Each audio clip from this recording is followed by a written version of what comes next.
Welcome back to RunThrough TV. It is Ben Sheppard here. There are some races in the UK that are getting quite the reputation. One of them is the Dragon's Back. And let's meet the winner of this year's race. I am James Nobles. I have just taken part in the 2022 Dragon's Back race and happened to come out the other side and win it. And if you're not sure exactly what the Dragon's Back is, here's James just giving you a few details about the race. So the Dragon's Back is a 6-day event where you cover around about, I think on average, 40 miles a day. So across the 6 days, you do 240 miles. I think you do somewhere in the region of like 56,000 feet of climbing. So something like twice the height of Everest during the week. And you go all the way from Conwy Castle in North Wales down to Cardiff Castle in South Wales. And there was, I think, about 250-ish people taking part in it this year, at least on the start line anyway. So as you've seen, branded the world's toughest mountain race, certainly not for the faint-hearted. So how did James get to this point in his running career? Where did his love for running really start? I used to play like lots of rugby, and then as I went to university, I stopped playing rugby. I just decided I needed something to help me keep fit. And so I just started doing like recreational running right from probably like 2009. And then that's all I was doing, just recreational running, probably up until 2018. I'd done like a few sort of road half marathons and things like that, but mainly all my running was like off-road. And then 2018 or 19, one of my friends, he sort of said, right, I'm going to do the Bob Graham round in the Lake District. He asked me if I wanted to help him on one of the legs. And I was like, yeah, I'll give it a go. And ever since that, like I've been absolutely hooked into sort of this kind of like long distance mountain running. I just love being out in the mountains, and love being around all these kind of people as well, probably more so than anything. They're just a very good bunch of people. All right, on to the start then. When James got to Conwy Castle, towed the start line with all those miles and days ahead of him, how did he feel?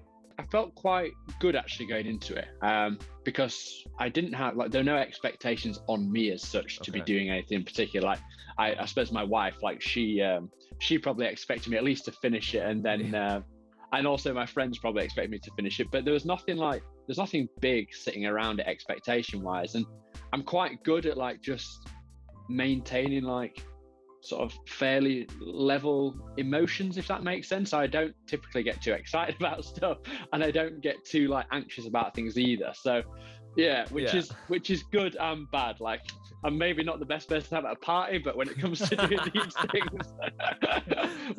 these things, like I can kind of maintain a pretty level head, which is good. And with something as big as this, it's so easy to get overwhelmed. So how did James deal with that on a day-by-day basis? I was like pretty like sort of rigorous in like what I wanted to do when I got into camp. So I had like almost a list of things like that I needed to do when I got into camp in order to like get myself ready for the next day. So it was all stuff from like, I don't know, putting compression leggings on, using the roller on my legs, like getting loads of Diorite in me to like try rehydrate and stuff. So I had this like process that I had to go through when I got into camp. And like whilst like all of the tent mates they were absolutely brilliant, like I loved the time with them, I was also trying my best just to keep focused on why I was there and like what I was trying to achieve, and just not spend, because it's quite easy just to spend probably all evening if you wanted to just in like the food tent, chatting to people, having a really good time. But there were other things that you also need to be kind of cracking on with every evening to make sure you're ready to go the next day. Yeah, very formulaic in his approach, James, to this race, the building blocks to the overarching goal. We actually cover that in more detail in the full conversation, which you can find on the YouTube channel right now. With that though, James didn't really take in his surroundings that much, and it is an incredible course. I honestly didn't partially take in actually probably any of the route. Like it was very much like, whilst I was pretty smiley like on the run and like I was trying to sort of chat to people as I went past them, I really wasn't actually taking in much of like the scenery around me. It was very much just like head down, literally concentrating on, especially in the rocky bits and the bits that are uneven underfoot, basically just concentrating on like where every foot's going. And then I'd have like the route on my watch, and it's obviously on the map as well, but I'm just going from like checkpoint to checkpoint and just it sounds ridiculous, but like when they say about eating a elephant, like, and taking it bit by bit, like you're basically doing that with something like this. And it was just checkpoint by checkpoint. And I think probably lots of other people had a much better experience of Wales and the race than I did. But I had the opportunity to sort of see Wales and the route when I'd been out doing like the recce runs. So this was all the goals for this and going into this were not really about the scenery as such. It was more about let's see what I can push myself to be able to do. And obviously we know James won the race, but when did that start becoming a reality?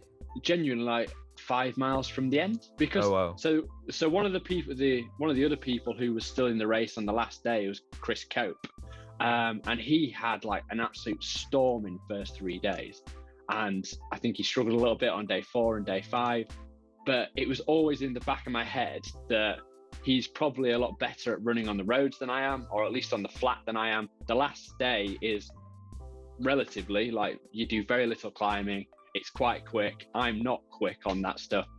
And I was just waiting and he was running without a shirt on. So I was just waiting for this like topless man to like come past me. But yeah, it just didn't happen. So when I got 5 miles from the end, I had a 50-minute buffer. I think it was like going into that last day. So I was pretty confident that if he passed me with 5 miles to go, he wasn't going to shave off 50 minutes as well thereafter. So it was about that point when I started to realize, actually, maybe I've got this in the bag now. And then all of this stuff came like flooding through. And when that realization hit, we're going to win this, I've done it. How did James feel?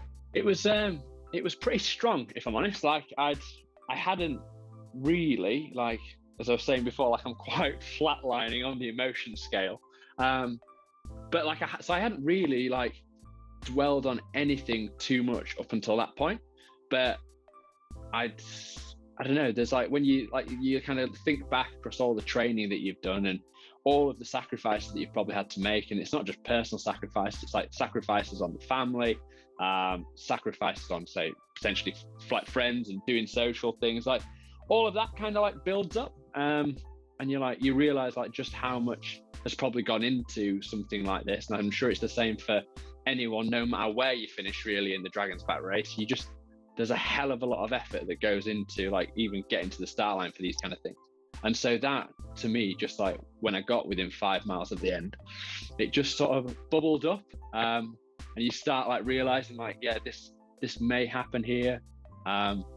It's pretty much like a dream to kind of like win something like this. And yeah, you just like let yourself like feel like you could do it for a second. And to be honest, like I choked up quite a few times within that 5 miles running towards the end. And then I think I saw my mum and my dad, my brother and his girlfriend like at the checkpoint before the end. That was like quite overwhelming in a good sense. And then everybody there then at the end in Cardiff Castle grounds, sort of cheering as you're coming in, and you can see the people that you maybe haven't seen in quite a while. There are a few people turned up that I didn't know were going to turn up, and that's it. Then that was it. Like I was really struggling to hold everything back as I crossed the finish line. A monumental achievement. And look, James is obviously at the tip of the spear when it comes to mountain running, but for you, maybe just starting out, what would be his advice? Go easy on yourself. Like it's very and this is cliche, but it's very easy to like compare yourself to other people, and the fitness levels of other people, the pace of other people, and yeah, just take it like little bit at a time, and then gradually, like, I don't know, increase the distance, increase the number of sessions that you do a week.